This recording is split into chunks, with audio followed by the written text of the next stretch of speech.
You were never supposed to exist. Not you, not me, not anyone reading this.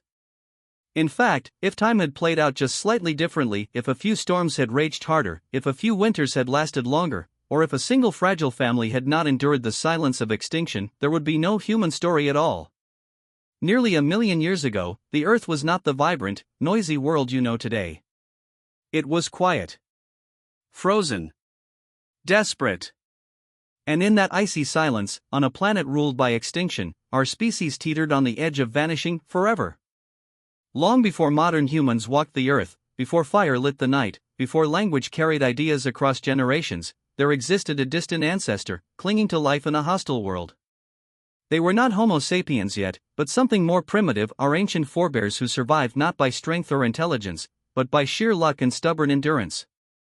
According to groundbreaking genetic evidence released in 2023 by the Chinese Academy of Sciences, the entire human lineage was once reduced to just 1,280 breeding individuals. Not 1,280 families. Not 1,280 tribes.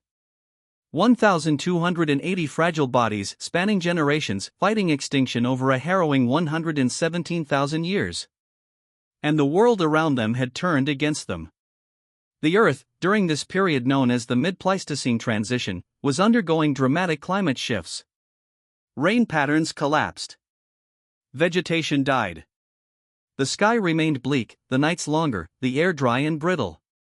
Vast regions turned to barren desert. Glaciers pressed downward from the poles, carving the land into unrecognizable shapes and burying entire ecosystems. Species that had thrived for millennia blinked out, unable to adapt. But one fragile thread of humanity held on. Somehow, scattered and cornered in shrinking pockets of land, mostly in eastern Africa, our ancestors found a way to survive. They drank from shrinking rivers. They hunted when they could, scavenged when they couldn't. They wandered under stars with no meaning, watching the heavens, not as poets or dreamers, but as desperate survivors. They were not gods, nor even the kind of thinking humans we recognize today. They had no fire. No writing. No language. But within them burned the first flickers of what would one day become us. They understood pain. They understood hunger. They understood death. And most importantly, they understood the unbearable importance of each other. In those bleak millennia, when every birth was a miracle and every winter a graveyard, bonds began to form, bonds of care, of cooperation, of memory. Perhaps it was in those moments of darkness, in the screenless silence of extinction's shadow, that the very first sparks of what we now call humanity were born. Imagine the world they knew. Not the green, familiar forests or the golden savannas of popular documentaries, but a land stripped bare, haunted by wind and cold. Thunder cracked the skies. Nights stretched endlessly, filled with howls of predators and the stinging bite of freezing winds. There were no cities, no gods, no myths to comfort them, just stone and sky and survival. A child born in those times had no guarantees. Disease, starvation, predation all waited like shadows at every turn. And yet, birth after birth, generation after generation, they endured. Slowly. Painfully. Against odds that should have wiped them from the story of Earth. We only discovered this ancient brush with oblivion recently. For decades, scientists believed humanity's closest brush with extinction came around 74,000 years ago with the eruption of the Toba supervolcano.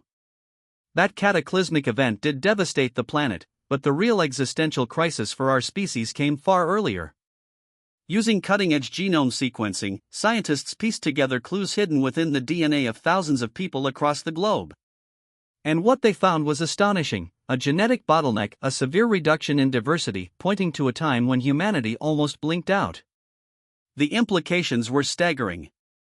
For over 100,000 years, our ancestors lived in what was essentially a continuous emergency. Every single generation had to fight for its right to exist. The margins were razor-thin. The Earth was not yet a place that welcomed humanity, it was a crucible that forged it. And in that crucible, something extraordinary happened. Our brains began to change. Our capacity to cooperate deepened. Our ancestors began passing down lessons not with words, but with gestures, warnings, and rituals. They remembered which rivers dried up first, which caves were safest, which berries were deadly. Memory became survival. And with memory came the seeds of culture. It's humbling to realize that nearly everything we cherish, language, art, cities, science, stands on the shoulders of a few hundred people who refused to die. They didn't survive because they were smarter. They weren't warriors or visionaries. They were just determined. And that determination echoed through time. Every one of us today, every voice, every laugh, every heartbeat is the result of that fragile chain unbroken. When you look in the mirror, you are looking at the culmination of a miracle that almost didn't happen. What's even more astonishing is how unaware we remained for so long. For decades, we painted prehistoric humans as primitive brutes. We assumed evolution was a steady climb, a constant march forward. But the truth is far more chaotic. Evolution isn't a ladder, it's a battlefield. And the human story wasn't inevitable, it was a desperate gamble against impossible odds. Even now, we only understand a fraction of what those early humans went through. Most of their world is lost to time, bones turned to dust, memories vanished into soil, stories never told. But within us, inside our genes, in the rhythms of our fears and dreams, the echoes remain. So the next time you walk down a street lit with electricity, speak into a phone, or take a breath of air conditioned by civilization, remember, there was a time when not a single one of those things existed. A time when the sky was a threat, not a canvas. When night meant death, and dawn was salvation. A time when all that mattered was finding the next drink of water, the next scrap of food, the next breath. And even in that bleakest era, humanity held on, not with power, but with persistence. That is what makes our species extraordinary. Not our technology. Not our intelligence. But our will to keep going, our refusal to vanish. We should not be here. But we are. And that makes everything we do matter just a little bit more.